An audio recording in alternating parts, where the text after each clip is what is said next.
Hey guys, subscribe for daily content. And if you're shopping for gear, make sure you check out the description for the newest items at some of the very best online retailers. There's also links for some of the items that I personally recommend. Thanks!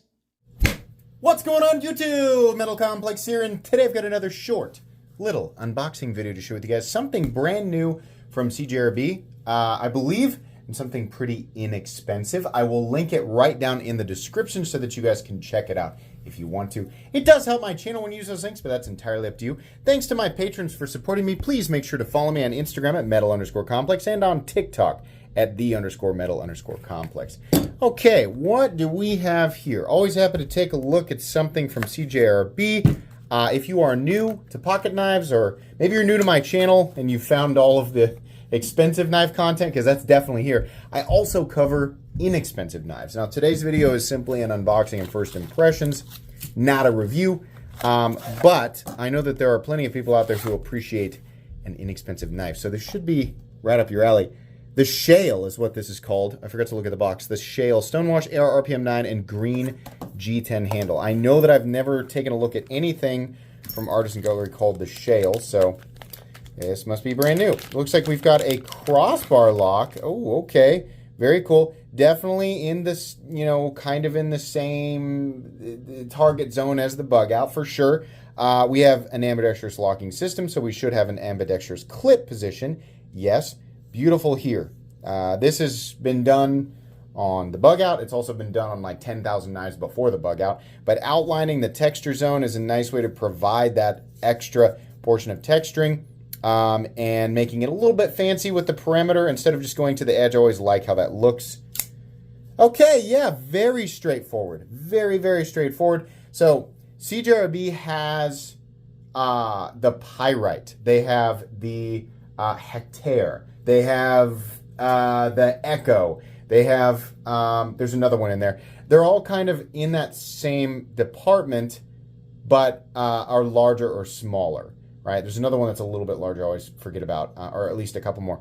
The nice thing is that people can get this style of knife, which is a good, compact EDC style of knife, right? Same idea, kind of, as the Bugout, but instead of being limited to a small one or a medium one or a large one, you can kind of have your choice with CJRB, which is really cool because these are very, very inexpensive knives.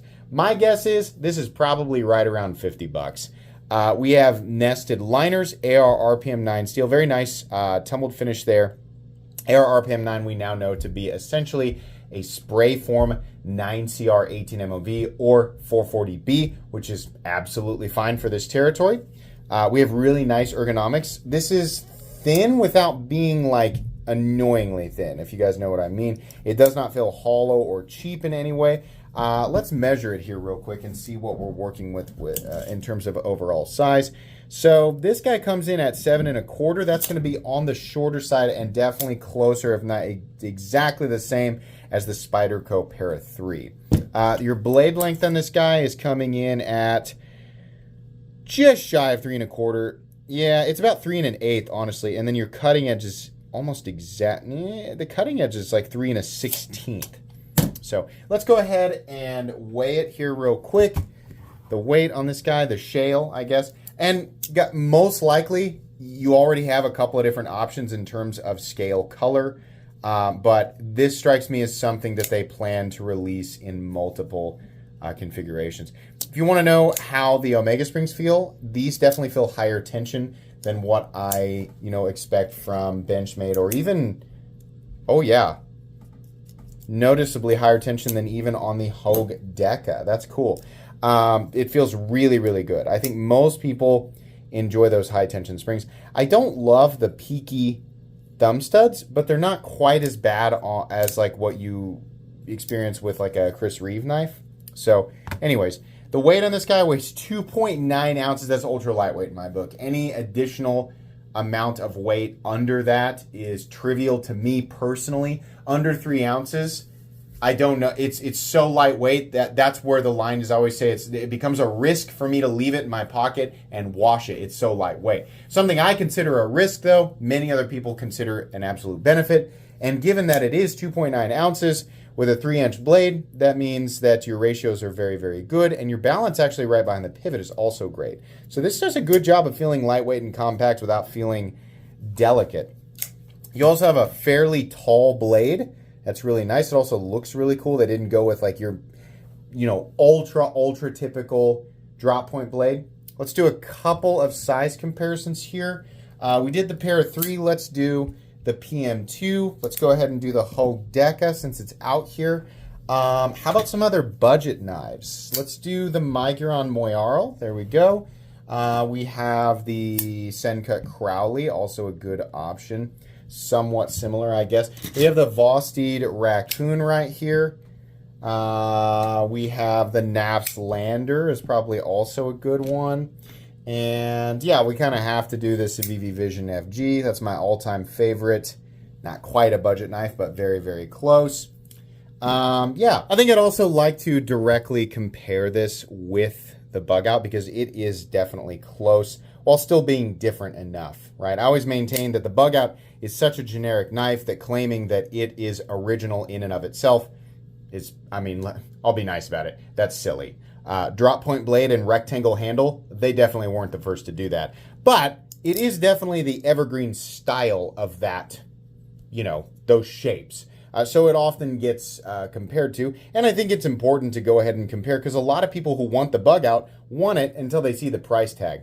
Mine has been heavily customized, but the scales are pretty much the same as the standard scales. So if you guys want to take a look at thickness, it's honestly pretty close if you if you take a look at like the maximum height of the scales. These are they slightly contoured? Yeah, No, I'm looking at the grid line here. They're not contoured. It's flat, but that's fine. Honestly, maybe just slightly thicker. Yeah. And then your weight on the Bugout's definitely going to be a little bit less, but the standard Bugout is pretty hollow feeling. And then your length, you're definitely going to be, I think, slightly longer with the Bugout. Isn't the Bugout like 7? I thought it was slightly over 7 1/4. It is. The Bugout's closer to 7. It's like 7.35. Well, this guy's coming in at 7 1/4. So it's very, very similar. Slightly taller blade here, slightly thicker handle, but pretty darn close. I think that's probably it. We weighed it, we measured it. Yeah, okay. This is pretty cool, honestly. There's nothing ultra unique about this knife, but it is nice to have another budget option that's just ever so slightly different. For some people, this is going to be an absolutely ideal knife. Like I said, I would expect to see this around $50 to $55. I'll have it linked in the description. By the time you guys watch this, it'll probably be 2 weeks. 2 weeks after I record it, so I'll know. But if you want to check out the price, the link will be in the description, and you guys can check it out if you want to. I will do a full review on this knife after I've carried it for a day or so. And put it in queue. This isn't a super complicated knife. It has a build that I'm very familiar with, and Artisan Cutlery / CJRB as a brand I'm extremely familiar with as well. But this looks like a winner to me, honestly.